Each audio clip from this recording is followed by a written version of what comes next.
Good morning. Today is the 21st of January and it's the first time that I've actually ventured out from being in self-isolation for the last 10 days. Before you ask, this was a scheduled event. One of our friends has been lodging with us temporarily, having come back from abroad, and she moved house just before she left, which was about a month ago. Her stuff's all in storage and we've been looking after her for the last 10 days while she sort of firms up somewhere to live. We knew we were going to have to go into self-isolation, and that's what we've been doing. Unfortunately, the Rover has a dreadful demister, and I've done a little bit of sort of clearing to it, but if you see stuff on the windscreen, don't worry, I can actually see where I'm going. It's just the demister's not great.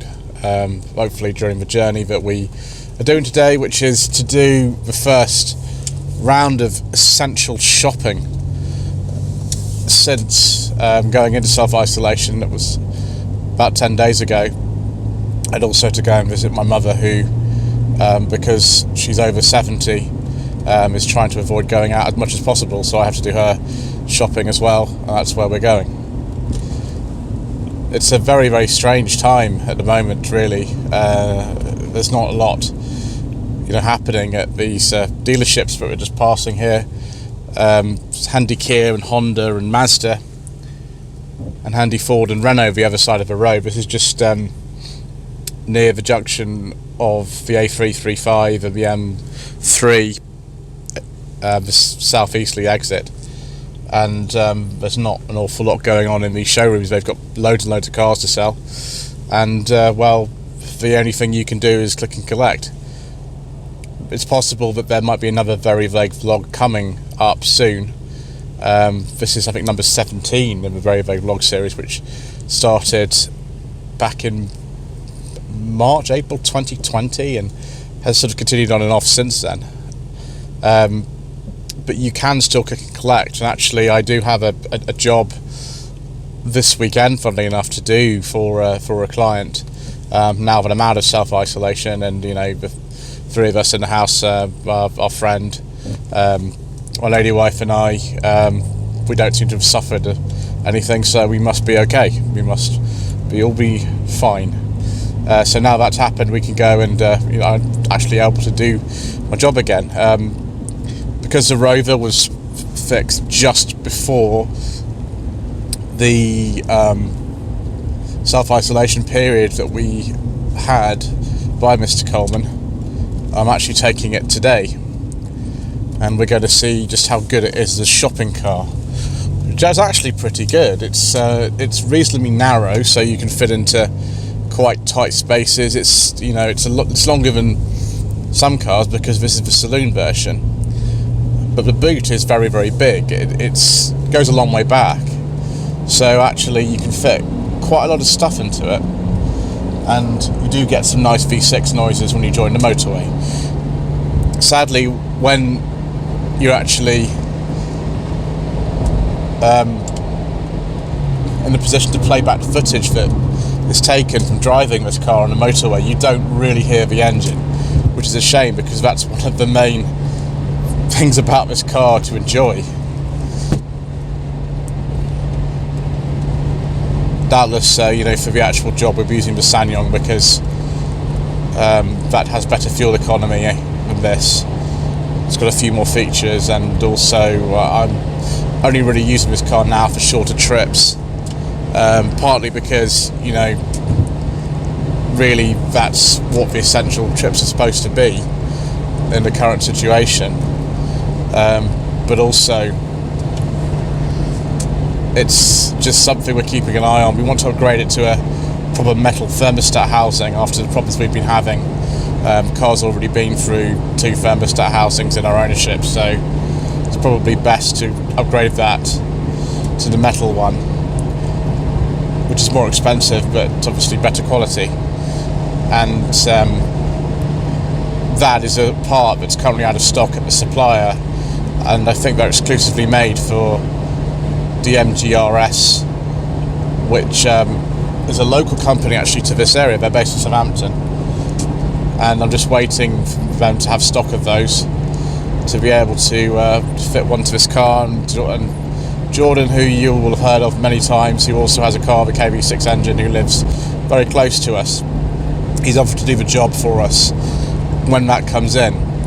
Might be a couple of months or so. So at the moment the car's okay, we're just using it for shorter journeys, like today, just keeping it running, keeping the battery charged and all that sort of stuff. Cars don't really like to sit around and not be used. Mr. Coleman was discussing that with me last night about his, the Alphas that he has. So not, hugely exciting really. The channel content I've noticed, apart from stuff about this car, has not been particularly exciting for all of you, and I'm very sorry about that. But just away. Excuse me. It's got a cold. It's not the virus, I assure you. It's not to do with that. Because we haven't really been anywhere or seen anyone for the last 10 days.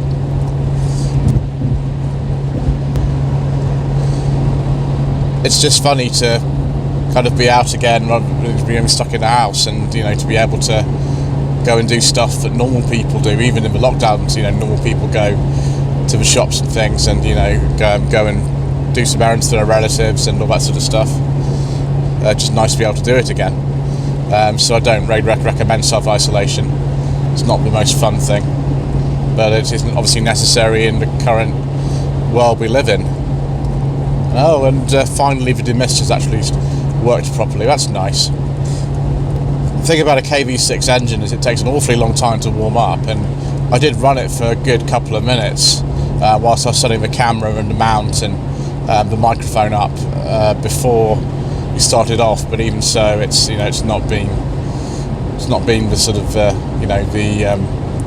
quickest demist. The Sanyong is much better in that regard. And of course, if you had a Fiesta of recent times, then you'd have a heated front windscreen, which is also good. But yes, the weather is nice. The car is running well, and I've just seen a Citroen C3, like the one that we disposed of in the austerity edition of No Budget Reviews back in September. Something Mr. Coleman and I would consider to be a very proud achievement, because that car was terrible. I had some comments about that, months after we filmed it, saying, "Oh, why didn't you put it back on the road? And what a waste!" And the thing is that car would have failed an MOT on over 100 separate points that Mr. Coleman found. Being a former MOT tester and having an uncle who still is an MOT tester who MOT'd this very car. So really, a £50 car that had over 100 points on an MOT to remedy before it could even go on the road is pretty hopeless. And the Citroen C3 is not exactly a uncommon car or anything. So what what are we trying to do with it? Really, it's best to take a dangerous car like that off the road and not to subject someone else, a potential buyer, to it, because it was still an MOT. Because of the government extension, that car had an MOT for a couple of months, and his time with it, he bought it as a very quick stopgap to get him to work, and for about a week or so before the V5 came back for the Rover 620 that he has, and that was all he needed it for. So we just had a bit of fun, and yeah, it was great from that point of view. The rest of the car was just bad. I mean, it's not a car I can really recommend particularly. At least it wasn't powered by the forbidden fuel. That would have been even worse. So here we are. Here, the supermarket is in reach. It's just down here, and we'll do some exciting shopping. So thank you ever so much indeed once again for watching. Don't forget to subscribe to the channel for more very vague, rambling and incoherent vlogs. More quizzes, like on Saturday when we're having one. more top 10 best-selling cars and things like that, and whatever else at the moment I can put out, because reviews are pretty much off the cards at the moment, I'm afraid. So don't forget to visit my Facebook page and Instagram. Links are in the description below.